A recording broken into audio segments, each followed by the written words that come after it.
Good morning, welcome to the channel, or welcome back to the channel. My name is Lori if you are new here. Today I am doing what I'm calling car chronicles, and these are just things that has been on my mind when it comes on to healthcare. And I swear I think about these the most when I'm on my way to work. I'm on my way to work right now. It's quite early in the morning, but on this episode, let's talk about insurance companies and how they are just the devil. I kind of wanted to bring this up because a coworker of mine was just telling me about a situation in which her grandmother is in. So her grandma is in a rehab facility, and she is being discharged from the facility without her being ready to be discharged. And the reason why I kind of want to speak on this is because I actually worked as a nurse practitioner in a nursing home / rehab center, and I have experience with dealing with this. Now, say for instance, you go to the hospital, you break your hip or had surgery, and you need to be discharged from the hospital, but you need a little bit of rehabilitation before you go home, kind of to make you back to at least baseline, your activities of daily living baseline. You go to the rehab, try to work with PT, occupational therapy, different things like that. Even people that had stroke, right? So I worked in a couple of these places when my first NP job. First time I dealt with this was I had the social worker call me one day and just said, Lori, you need to write discharge paperwork and discharge script for this patient because the patient is being discharged. And I go, why is the patient being discharged? I was there yesterday and she doesn't qualify to be discharged. To my surprise and amazement, social worker says insurance cut. And I go, what do you mean insurance cut? So this was new to me. And I'm like, insurance cut? She's not ready to go home. Like, I just saw her. I just spoke with physical therapy. She's progressing, but she's not there yet. This is when I find out that basically the insurance company can just say, you don't have any more time and you gotta go.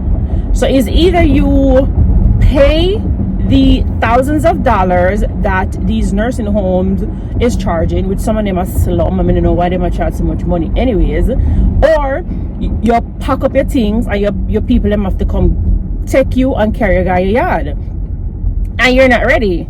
So this happened quite a few times, and I just could not believe it. I was so naive to the system.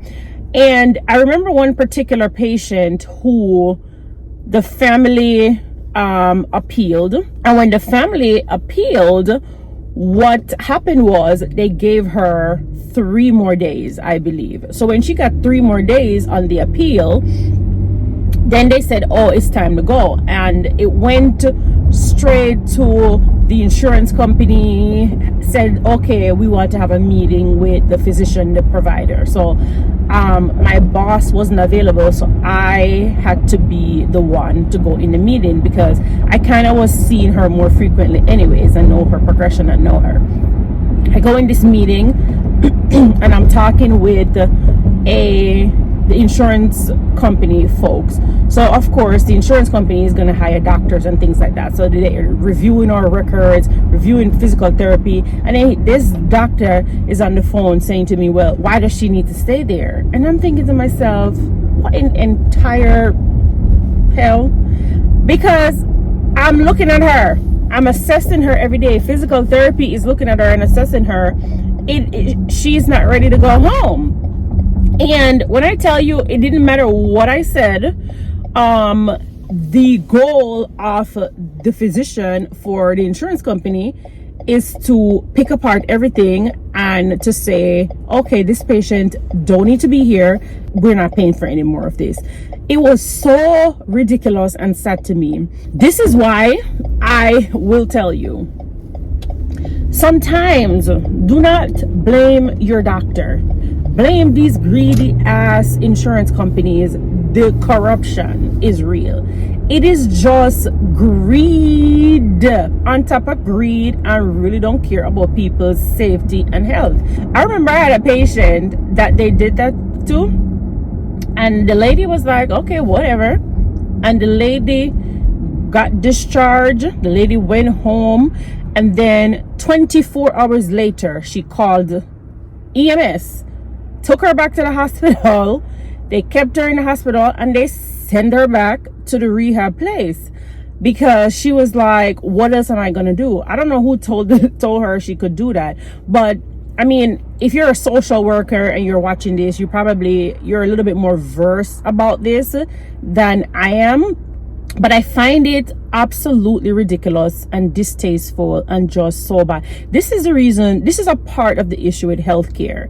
And I know this is America, and the healthcare is far better than a lot of places. Yes, I know that. As somebody who is from Jamaica, and for them, all issues with them have with them healthcare situation, may understand that. But in America, the great USFA, and you dealing with people like this, you know, like your elderly people, your veteran people, and you're just tossing them for the wolves. And at the end of the day, some of these people do not have family members for whatever reason. It is none of our business. I just kind of wanted to talk about that because when she was telling me about this, I just remembered all of that experience that I went through. But yeah, that's it. Let me know your thoughts, and I'm gonna be doing a couple more of these car chronicles talking about these distasteful things that I find in healthcare and why I'm just really trying to exit stage left out of this business. All right, y'all, thanks for watching. Bye.